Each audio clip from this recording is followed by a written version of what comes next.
welcome back to Talk 30 to Me. We're joined by our special guest today. We have a very special guest, a very hairy pooch. That sounds weird. It's our dog, Bao. She's here staying with Courtney at the moment, so she just wanted to hang out with us. Yeah, she's 14. Oh, she's so cute. She's so cute. Look at her just staring at the camera. Yeah, look at She's you. our miniature schnauzer for everyone listening. Yeah, miniature schnauzer. Very Schnauzer. cute little rascal. Very yappy. One of the very yappy dogs, but we love her. Well, she doesn't yap as much now because she can't hear. Yeah, true. She's a bit deaf. So we took her to the park yesterday though and she started yapping at kids. We think no. she thought they were birds or something. Oh, God. Yeah, it was kind of embarrassing. It's But okay, Bao. It's okay. she's so cute. So she's just going to hang out with us today. What's your drink today? Thank you so much for getting mine. Oh, you're so welcome. I have my oat milk iced latte. Nice and easy. Nice. Oh, this is so good. I was actually like kind of hoping you got me a iced chocolate because I didn't ask, but I was like, oh, I hope Courtney did. How was your weekend? It was good. So, Oh. have you been watching the new F1? Yes. So have I. You watched it? Okay, well, I have a bit of a confession. I was like, oh, I might try watch it because I needed something like background TV while I was like, Do you mean editing. Drive to Survive or the actual race yesterday? no, sorry, Drive to Survive. Okay. Yeah. Yeah. So I watched episode 6 because I was like, oh, I'll watch like the last episode from the last season, and then I like watched it and I was like, oh, cool. And then I like went online and realized like that had just come out, and I had just watched like the final episode of the season that just came out like that day, and I was like, oh, I goofed a bit. But then I was like, okay, I'll go back and like start from the beginning. So I think I'm up to like episode 5 now. I like Of this recent season. of the recent season, but not Cool. the current season that's racing at the moment. Yeah, but that the won't be current released till next year. yeah. Excuse me. But yeah, I was like, I could debrief with Courtney. What are you? Oh, Have you exciting. been watching Drive to Survive? I finished it. Oh, okay. I thought so. I finished it in like a couple of days. Yeah, I thought you would. But But the first F1 race of the season was this last weekend. yeah, how was it? It was how did good. how did my boy go? He came third. Damn. Yeah, Leclerc came third. Verstappen first, Oh, yeah. obviously. Who does he And then- Who does he race for? Verstappen Yeah. races for Red Bull. I kind of like the Red Bull team. The Red Bull coach. You're like, I can tell you're so excited because I'm like, you can talk to me about it. But I like the Red Bull coach. He seems like a G, and he's married to Ginger Spice. Yeah. I was Christian like, whoa, she Horner. looks familiar. And then I like Googled, I was like, she looks like Ginger Spice. And then I Googled, and then I was like, damn, it is her.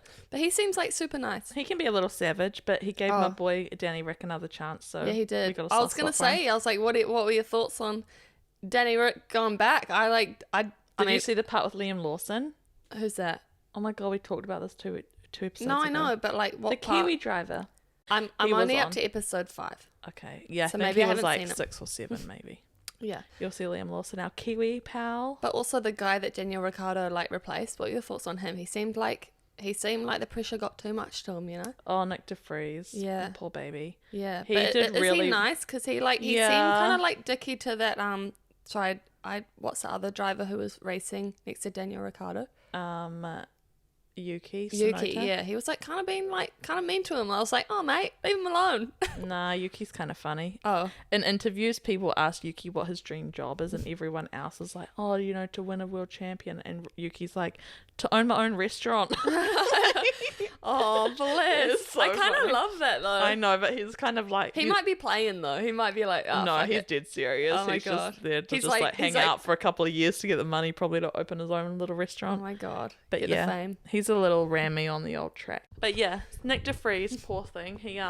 He was a reserve driver, Yeah. and then last season, like not the one you just watched, but the year before, he had to drive because someone couldn't. I can't remember the actual logistics of it. Yeah. And he did really, really well on his debut F1 race, but it was like a one and done kind of thing. And then he signed a contract and then got flicked halfway through the season because he just wasn't performing. That's kind of brutal, but that has to be done the way. Yeah, but there's one other driver, Logan Sargent, and he is so bad. Logan, if you're listening, Definitely not. Does he race for Red Bull? Or something? Oh God, no. He races for Williams, and he hasn't been cut. And like he should be cut because he's coming in like but it's a 18, different 19, team 20. though. It's a different team, right? So they're kind of like they don't. I know, they but might there's not other have drivers like Liam Lawson could replace him. Yeah, but they might not. They might not want to go to like Williams racing. Yeah, Liam you know will what I get mean? into a good team. Like they might not have any But other still, options. Sargent to needs race. to be chopped. Damn, Can't believe he made a savage. second season. Yeah, it's quite a, but yeah, Christian Horner. It's just a cool sport because it's like I feel like it's the only sport I know where like, because even Ollie was saying on like Motor GP, I think that's what it's called. It's like motorbike racing. Mm-hmm. It's like the person who like wins it. It's like that's their win. Yeah. And then they're riding whatever bike, but like with like F1, it's both 50-50 to the driver and like the car. Mm-hmm. So like the company, like whether it's Red Bull, The Ferrari, the team, that's right. It's like both the team and the racer who like, you know, who win. Yeah, well, also there's like the champion for the individual driver, but then there's the constructors, which is like the overall team win of the season.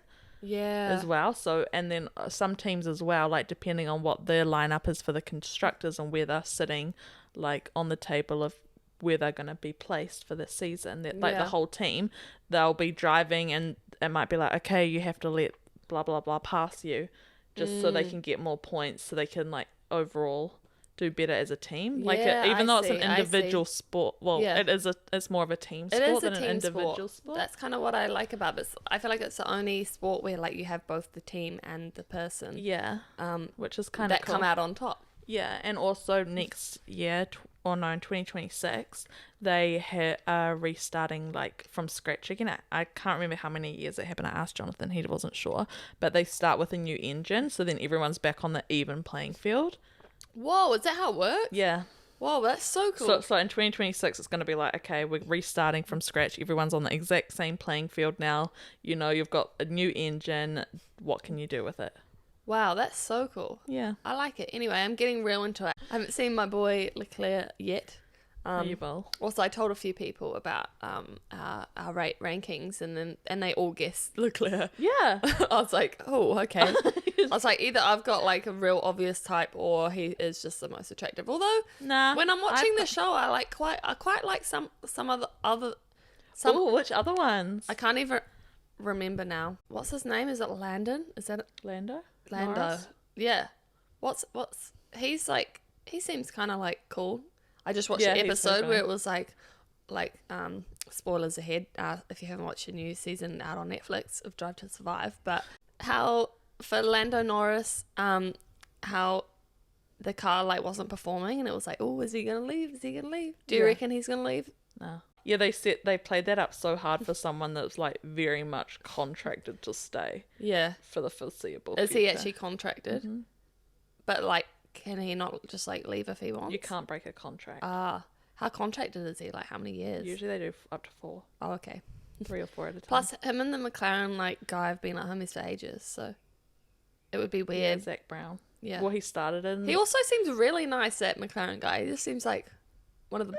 No? Okay. Lando's only ever driven for McLaren and wants to win in McLaren. Yeah. But there's other drivers that have like started at different teams and they move up, but he's like come your right boy in on... Ricciardo. Oh yeah. I didn't know all that drama, and then it was like episode 1 or episode 2, and it was like it's funny like him moving around so much. What usually happens? I know, but like it was kind of sad because he like left. I know he left and then realized he made a mistake and then was like, and then like kept jumping between like teams, and then came back on for like marketing. Yeah, but then he got to race, so that's good. But he's not like the best racer, is he? He's like middle-ish, I'd say. Middle-ish. I guess it just he used to be really good, but then he's been screwed around a lot, and it really depends on the car that you're driving, and there's lots of different factors. But he'll come back. He'll come back. Like he'll never be like a world champion. Like he's not gonna like beat Max. Yeah, he's fucking crazy. Or Leclerc or Hamilton or. But it's his personality that really shines. Yeah. Oh yeah, he's just like so he's happy. So funny. He's just like a happy little guy. Yeah, he's just like a happy little rascal. His girlfriend's so pretty. Oh, I haven't. She's American. She's like a model or something. Ah. Name's Heidi. I feel like all their girlfriends are like probably beautiful. Yeah. Yeah. Anyway, that was my little like F1 chat that I like watched, and I was like, I'm gonna surprise Courtney and tell her that I've watched it. I was shocked. I saw you yesterday. You did not mention you were watching the F1. But I have no idea on like this new season that's currently happening. Okay, so I want to show you, you know, your girl Hilary Duff. Oh, I love Hilary Duff. And her partner Matthew Comer. Yeah. Okay, I was like doing a deep Instagram stalk dive the other day, and I was like went on his profile, and I saw he did the funniest like Valentine's Day post to Hilary Duff. So he posted all these pictures of her with other men at the beach, and then his description was, "This Valentine's Day, I'd like to thank all the brave men who have saved my wife from dangerous oceans over the years. You don't go unnoticed, and your fearlessness is celebrated in our home every day." And so he's got like pictures of all these like men holding Hillary in the water, and then she comments, and she's just like, "You were truly ill, Matthew." I don't know why. I love her. I love that so much. He is so funny though. He was I'm pretty sure this was him. He was going back and forth on his Joe Exotic post.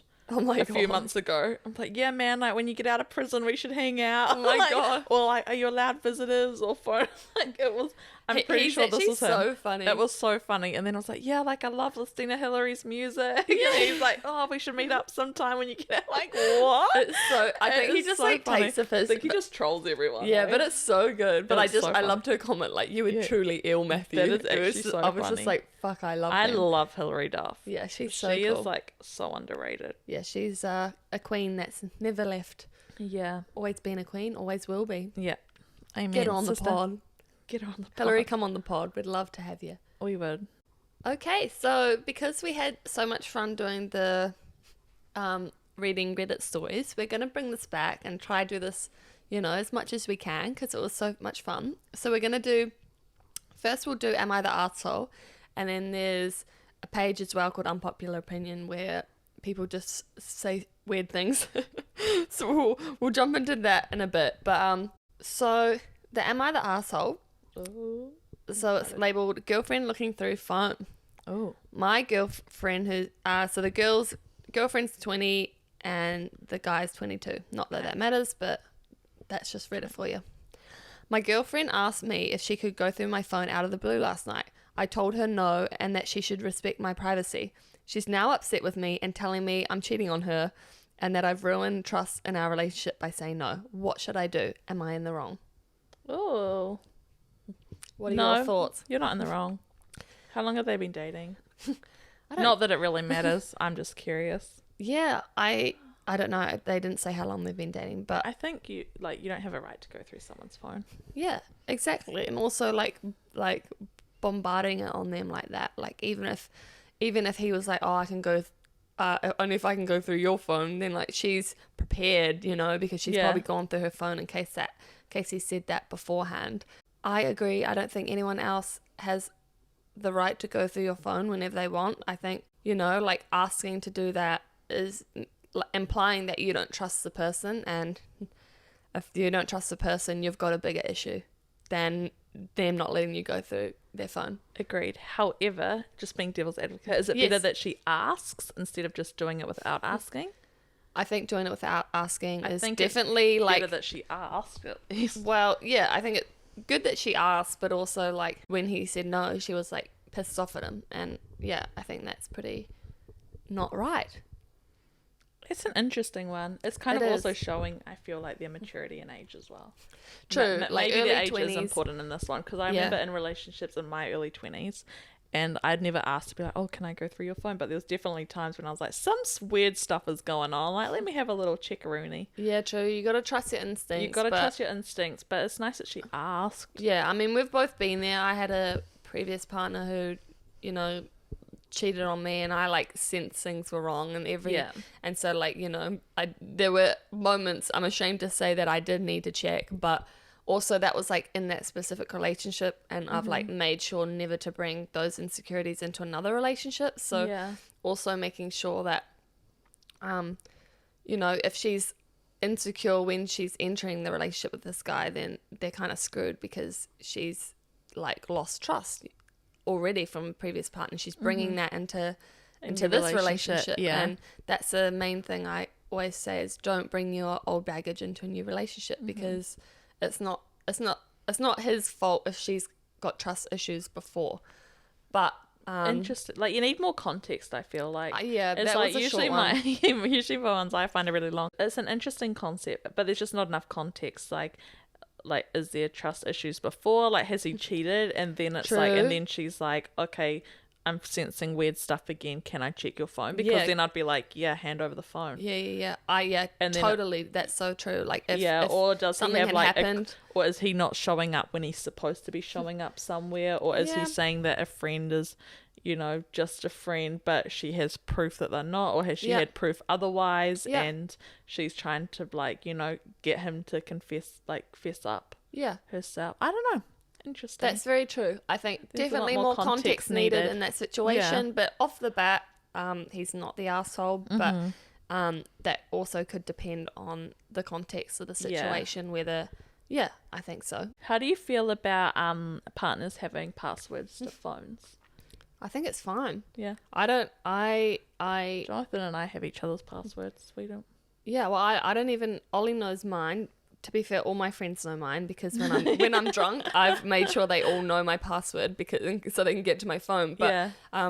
I don't know Ollie's password, but also like he's like told me so many times, but I like always forget, and like I just like I don't know. I really just like don't feel the need to do that, and I'm happy, and I trust him, so there's no need for me to not that people who not that you and Jonathan don't trust each other because you know each other's passwords.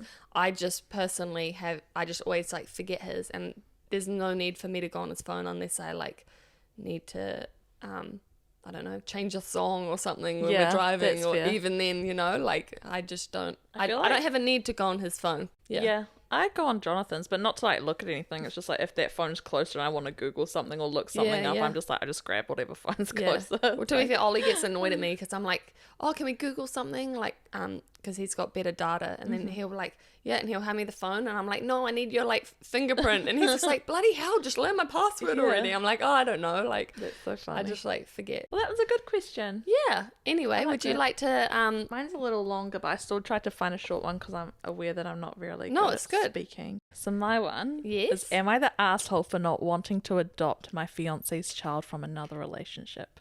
Okay, my fiance, 28 female, and I, 28 male, have been together for 6 years, and a few years ago I was devastated to find out she cheated on me. The affair resulted in a baby boy who is now 3 years old. After a lot of thought, I decided to stay and work through our issues, mainly because I love her and I wanted to support her through the pregnancy and beyond. We agreed that I'd have a role in the child's life, but as an uncle, to avoid any confusion and discomfort on my part. Fast forward to now, my fiance has been pushing for me to formally adopt her son and become his dad. She believes it's time for us to be a real family. However, this has made me extremely uncomfortable. I've been there for her and the child, supporting them emotionally and financially, and doing my best to be a positive presence in his life. But the idea of adopting him feels like erasing the reality of the situation and taking on a role I never signed up for. I've expressed my feelings to her, explaining that while I care deeply for her son, I'm not ready to legally become his father, and that has caused a significant rift between us, with her accusing me of not being committed to our family. She says I'm selfish for not considering what's best for her son. I'm at a crossroad. I thought I was doing the right thing by staying and supporting them, but now I feel like I'm being asked to take a step that I'm not ready for. It's not just about signing the papers, it's about taking on the responsibility that changes everything. So Reddit, am I the asshole for not wanting to adopt my fiance's child and wanting to continue being the uncle to him instead? Holy moly. That is a situation. I don't think he's an asshole, because if he's not ready, then he's not ready. I don't think he should be made to be ready. And being an uncle, it's not that he's not in this kid's life. The kid, in a way, is a reminder of her infidelity. So, I don't think he's an asshole because he's not ready, and that's okay not to be ready. And he's 28. That's my age. I'm not ready. I'm not ready for that. So, What do you think? I think it's kind of a funny one, because imagine living with someone and then, like, from the son's point of view, and then calling him uncle. Like, that's kind of a weird thing. Like, you could call him just like by his name. Like, I feel like uncle's you a could weird... say like stepdad or something. Like uncles seems like a weird title for like your mum's boyfriend to be to calling them uncle. You know, like that's kind of strange. Unless it's actually his uncle and the girl hadn't feel his brother. Oh shit. No, I'm speculating. Yeah, I don't know. I'll read some comments for you. He definitely doesn't need to adopt legally, but maybe they could change the name to like stepdad or something. Yeah. Just to make it more easier for the kid. I feel like that's quite confusing. Plus, like, if you legally adopt a child, like, you're taking on the full responsibility of financial, mental, like, every responsibility until they're 18. Exactly. Like, that's becoming your full child now. Like, there's no, like, I'm uncle. interested where the actual dad is. It was obviously like a hit and dip, maybe, or I don't know, because she obviously like cheated, so I don't know what that situation is. There were no comments about that, but some of the top comments, if you adopt the child, you will be on the hook for supporting the child during its minority. You'll also be on the hook for child support if you and your girlfriend break up. Let me add, she had the nerve to accuse OP of not being committed enough, but yet she cheated on OP. She's lucky he's still around, not the arsehole. Yeah, I couldn't believe when I read that. Like, what? You stepped up and then question his commitment after he gives you a second chance? Yeah. And then my favourite comment here. The Lion, the Witch, the audacity of that bitch. That's so good. I like that. Yeah, and they were the top comments. It's a relatively new post, so... Interesting, yeah. I reckon he's not the arsehole and she needs a fucking check, you know? Yeah. Okay, so unpopular opinion. Oh, yes. Okay. These are kind of going to be funny. They're not going to be like super serious. Cool. So... Oh, no. Unpopular opinion. Popcorn ceilings are functional and beautiful. Popcorn ceilings are made to baffle sound and hide imperfections. Best used in a room where you're blasting tunes, having friends over, or cranking the surround sound on that movie in your parents' basement. God, I miss that room. Flat surfaces give you a lot of slap back. Ever notice how loud an empty room gets? Any disruptive textures will fix this, like wall art, furniture, curtains, or a popcorn ceiling. It's not the best for distributing light, and if it was made in the 70s, it may have asbestos. But gosh darn, I love the look of it. I think history will prove me right. I don't know why. We had a house that had popcorn ceilings. I know. What are your thoughts on popcorn ceilings? Do you think they're functional and beautiful? I don't know about functional. They're definitely not beautiful. I don't like them. Plus, when you're like trying to get cobwebs out, they stick to the popcorn. True. Hard to clean. So how functional are they? Exactly. If they're hard to clean. I understand though that it sounds like that would be great for like a basement ceiling. Yeah, I think it's more like nostalgic. That was where he was going with that. So post. Gross. Get rid of the popcorn ceilings. So let us know what you guys think on popcorn ceilings, if you think they're beautiful or not so beautiful and functional. So this week on Real Talk, I thought it would be fun. I've heard of this recent thing called the Gretchen Rubin 4 Tendencies quiz, and I'll read a little blurb about what it's about. We all face 2 kinds of expectations. Outer expectations, in brackets, meet work deadlines, answer a request from a friend, and then inner expectations, in brackets, keep a New Year's resolution, start meditating. Your response to expectations determine your tendency. That is whether you're an upholder, questioner, obliger, or rebel. Upholders respond readily to outer and inner expectations. Questioners question all expectations. They'll meet an expectation if they think it makes sense. Essentially, they make all expectations into inner expectations. In brackets, I'll comply if you convince me why. Mm-hmm. Obligers meet outer expectations but struggle to meet expectations they impose on themselves. Rebels resist all expectations, outer and inner alike. You can't make me and neither can I. Knowing your tendency can help you set up situations in ways that make it more likely that you'll achieve your aims. You can make better decisions, meet deadlines, meet your promises to yourself, suffer less stress, and engage more deeply with others. So this is a quiz you can, if you just type in Gretchen Rubin 4 Tendencies quiz, it'll pop up with her website and you can do the quiz yourself and find out what you are. Did you do your quiz? I did. What did you come out as? Probably the same as you. What is it? 3, 2, 1, obliger. Yeah. That's so funny. I did mine and I read like the description. I was like, oh, this is Brittany for sure. Yeah. Me as well. But Well, out of those 4, we probably definitely we're people are the same. pleasers. Yeah, we're people pleasers. To a fault.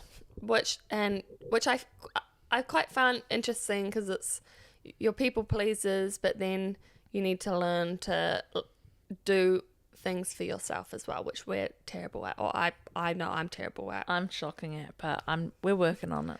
We're working on it, but also I don't think I think there's a stigma around people pleasers about not needing to people please, but we like helping people. I don't think I'm a people pleaser as such. I think I just like helping people. Like I'm not trying to, I feel like there's a difference. Like I'm not trying to change who I am to please these people or make them happy, but I'm gonna do everything I can to make their life easier or to just help them become happy. But I thrive off that. But then also I guess it is unhealthy because then if all your friends are all good and then no one needs your help, you feel a little lost because you're like, oh no one needs me now. Like, and I find also like when you're dating and you're a people pleaser, often you try and find people that you can fix in relationships. Yeah. Because you don't look for someone with a problem, but you're like always you're like drawn to them more. I feel like that's so true because in my dating history, that is like definitely true. I've always found people that are like, I want to help them. Yeah. So it's not that you find something wrong with them, but you just, it's weird how the universe works. It just like brings you people to be like, okay, fix them, and then you fix them, and then they're like off on their way. Yeah. And you're like, but wait, wait a second. I put work into this. Yeah. Yeah. But anyway, that's interesting.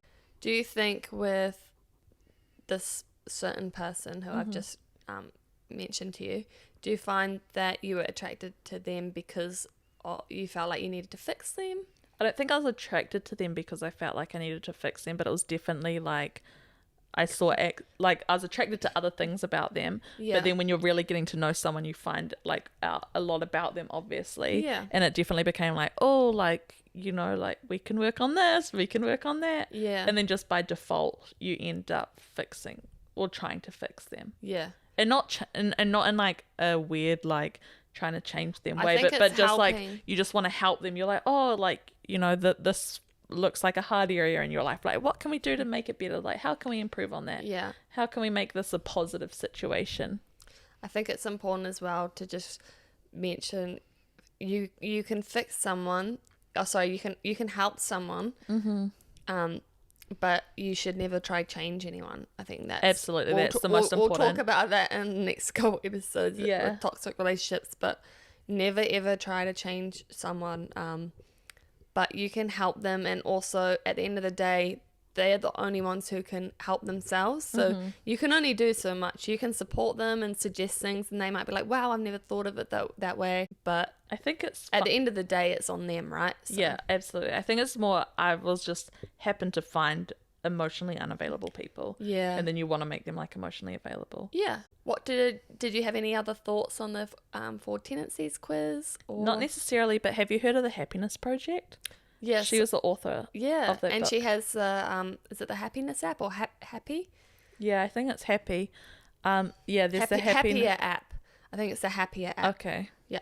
But yeah, the Happiness Project's a book I read a long time ago, and there's also a journal for it as well. Yeah. So it has like prompts that you can fill out and that kind of thing. Yeah, she's got lots of really cool journals. She's got a podcast. I didn't know. Yeah, so cool. I'll kind of put the logo here of the Happier app so you guys can search it if you want. I don't personally have it, so I'm not actually sure what it's about, but she's got really good content on other platforms though, so that would be cool to listen to. She's got books, she's got podcasts, she's got like journals, and just cool. She's actually got some really cool journals, so if you're into journaling, definitely check her stuff out. Awesome. So for our crime segment, I'm just gonna read something that we won't discuss this too much, but have you heard of the Magdalene laundries? I'm probably botching that name. I but- had not heard of it until you mentioned it last week. Okay, so I'm going to read a little blurb about what Please. it's about. Yeah. And I'm also sorry if I butcher the name. The Magdalene laundries were workhouses run by religious orders where troubled and fallen women were forcibly sent. These women had usually behaved in ways that members of their community found inappropriate, i.e., they became pregnant out of wedlock, were seen as promiscuous, were outspoken, were felt to be burdens to their families, were orphans or from broken homes, or were simply the daughters of unmarried mothers. Mm-hmm.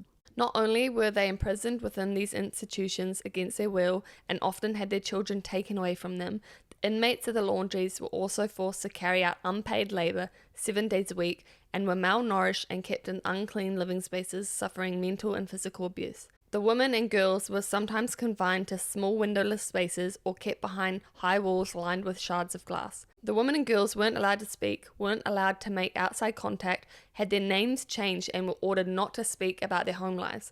They often had their hair cut on entry and wore a uniform. Anyway, I can talk for ages of reading this, but how awful, all you listeners, if you want to know more, you can just go search. It's Magdalene, I don't know how to say it properly, but it's like Mary Magdalene, if you know the Bible. So if you search those laundries, there's a show about it that's come out called The Woman in the Wall. I watched a quick YouTube clip on it. It was from the New York Times. Yeah. It was only like 10 minutes long, so you can just YouTube it. What were your thoughts Very on it? interesting. Yeah. Disgusting. Yeah. It also said this kid was a man. Well, is a man. Yeah. Was telling a story about how his mum was pregnant out of wedlock. Yeah. So they sent her, or they got her to these things. And she gave birth. He was kept there until he was 4. And they sent her on her way after she gave birth and wouldn't let her have access to her son. Yeah. And she came back every week, like begging, like to That's see him so and begging sad. to have him back. It was so sad Yeah. And then did they get reunited in the end? in the end, but I didn't get into the story of how Right. that happened. But So the laundries, I think, were found out, or they closed. I want to say, I could be wrong. In It was the 70s recently. or 80s, but then they found out like in the early 2000s because they found like 150 like bodies in like the back, just buried from like the ladies who had died there, and they just buried them. So then that looked into further investigation, and then that's when they found out all this fucked up stuff. yeah, I wonder how many houses there were. They had those laundries all over the world, but not, I don't think they were that mistreated on like around the world. I think it was mainly mainly in Ireland. Yeah. Yeah. Yeah, so gross. Okay, so moving on from that kind of chat into a more positive, we're going to wrap up the podcast with our top 5. Yes. This week it's top 5 places on Earth, kind of a That random we've one. visited. That we've visited, yep. Yeah. So would you like to go first? Yes. Cool. So my first one is, this is so specific, Okay. Blends Coffee in Kelowna, I love that. but the one at the Innovation Centre. Cool. Okay. That was my little happy place. I'd go every week to journal, have my Nice. little coffee I love on the that. weekends. Yeah. And there were like 4 Blends coffees in the same, like in a couple of blocks of each other. Yeah. So when I'd go on coffee dates, I'd always take that. I'd know that Blends coffee is my favorite because I'd mention it, but I'd never take them to my favorite cafe one. So we'd always go to like the further away one. Yeah, and I was yeah. always just like, just so you know, this isn't my favorite one because I don't want my place to be tainted from a bad date. Yeah, fair enough. Yeah, so Blends Coffee at the Innovation Centre In Kelowna. The Penticton markets. Nice. There are these like markets in BC. Yeah. And they're the biggest markets, I think, in British Columbia, maybe. Cool. But they go over blocks, and it's like so, like the food is amazing, and it's just like the nostalgia of like a warm summer day. Oh, I love that. You have like your little iced coffee or whatever. You're walking down the markets. There's like cool crafts, yummy food. You always run Cool. into people. There's live music. Just like such a happy memory. Driving through the mountains on a gloomy day in the fall Nice. with good company and good music. Love that. That's important. Yes. Can't have bad company, bad music. In Queenstown, Yep. specifically when it's cooler weather, Yep. obviously, and the sun is rising and it hits the Remarkables, which is a mountain range, Oh, yeah. in I a know very what you mean. specific way, and it just, the top tips of it go orange. Oh, I know exactly But it's a very what you're specific talking about. orange. Yeah, it's and it so brings nice. me so much joy. Oh, I love That's that. one of my favourites. That's so happy. And then my last one, which is the one I was like, I don't actually have another place. But it's anytime I go out with Mini B and we're experiencing something new together. Aww. And he's just like, you can see him light up and be so happy. Oh, that's so cute. Yeah, and it could be a cafe, it could be a park, it could be a zoo or a petting zoo or something. That's so sweet. Any time where it's just Mini B and I having a mummy Sunday. Oh, I love that. Yeah. That's super cute. I feel like yours are so nice. Mine are like definitely not like that. So top 5 places on earth. Number 1, Queenstown Cardrona Pub. Yeah. It's a pub there's like a pass between Wanaka and Queenstown. Go over the mountains. There's a pub halfway. It's been there a very long time. We've literally grown up going there. We grew up going to that pub. They do the best raspberry and cokes. If you're not from New Zealand and you ever come to New Zealand, ask at any pub for a raspberry and coke. It's so yummy. It's just raspberry cordial with Coca-Cola. But they do the best ones there. It's also the They do so nostalgia of good. it being like a warm day. You're out in the like garden area out Exactly. back. Oh, I like so it when- many memories. I like it when I A like bowl it. of hot chips. Yeah, I like it in winter where you have like your hot chippies. It's not too cold outside, but it's like fresh. Oh, If the your fresh raspberry and smell. coke, they have Yeah. like a fire, The fire. going. It's Oh, so yeah. nice. We grew up there. So Cardrona good. Pub, Yep. Remarkable ski field in Queenstown. Mm-hmm. Now it's not. I do love Remarkables, but it's not my favorite ski field. But I think it's just so nostalgic because Mm-hmm. I always go there with my dad, and just when I'm up there, there's like you go up to the kind of highest point or one of the highest point up the top of one of the lifts, and then you start skiing or boarding halfway down, and there's like a pub there, and they do like frankfurters, and they do like a veggie frankfurter for me as well, and you can get Nice. like a mulled like ginger beer, alcoholic ginger beer or mulled cider, Yeah. and just sitting there like halfway up the mountain looking out, having your wiener Your beverage. and your mulled beverage, you can't alcoholic get mulled beverage. wine. That would be a good one. I think it's just like wine stains. I feel like they have just like beer and stuff up there. Oh, interesting. Maybe they do have mulled wine, but yeah. So that's like a really cool place. Rome in Italy. I'm like not getting specific now, but Rome in Italy, I just love everything about it. There's a specific restaurant I went there, but honestly, any Italian restaurant in Italy, in Rome, I'm stoked about. Nice. Tokyo, Japan, again, just the whole place I just love. There's a really cool gaming district that I really love. Being in the arcades there is so much fun. There's just so much happening. So Tokyo, Japan. The Christmas markets in London at Christmas time, they're just so special. They're so like lovely. They're popped up everywhere in the city, you know, like every couple of Yeah. squares there's like a little Christmas market. Jealous. And it's just so Looks so nice, and it magical. gets dark like early, and it's just you're walking around and you're probably going into a pub or something. I specifically really like the Borough Market as well, at London Bridge Station. That's a really cool market just all year round anyway. But Cool. I Christmas love a time good is just market. special. So Yeah. yeah. My TikTok was filled of those this last Christmas. Oh really? And it got me so jealous. Like, I want to just walk around Christmas markets in a cozy, like, sweater. Oh my god, so Oh, much fun. Yeah. It's like the best thing. But yeah, so they're Cool. They're good ones. top 5. Nice. Yeah. All right. We'll wrap up the podcast now. Let Yes. everyone get on with their day. Thank you so much if you've made it this far. Thanks for listening. Thanks for listening. We really appreciate your support. Yes. If you could follow us on our socials, just my usual spiel. Download the podcast as well, because the way they read podcasts is based on From download. downloads, not listens. Which So is really interesting. I didn't know that. thank you so much for listening, and we'll see you you next next time. week. Bye. Bye.